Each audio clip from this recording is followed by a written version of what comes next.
Hi friends, నేను ఈరోజు బేల్పూరి చేస్తున్నాను. వాటికి ఏమేమి కావాలో చూపిస్తాను చూడండి.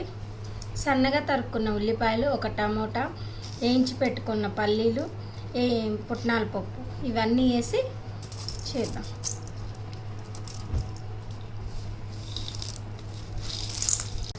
ఇలా వేసుకున్న తర్వాత వీటన్నిటిని ఇలా కలిపి దీనిలోనే ఒక స్పూను నెయ్యి వేస్తాను ఫ్రెండ్స్, టేస్టీగా ఉంటుంది. ఒక స్పూన్. ఇప్పుడు దీనికి పట్టేటట్టుగా టేస్ట్కి సరిపోను ఉప్పు, 2 స్పూన్ల కారం, ఇవన్నీ వేసుకుని ఇలా చేత్తో ఇలా కలుపుకోవాలి ఫ్రెండ్స్. ఇలా కలుపుకోవాలి ఫ్రెండ్. టేస్టీగా బేల్పూరి రెడీ. కలర్ఫుల్గా బాగుంది కదా, టేస్ట్ కూడా అంతే బాగుంటుంది ఫ్రెండ్స్. మీరు కూడా ట్రై చేయండి. ఎలా ఉందో కామెంట్ బాక్స్లో చెప్పండి.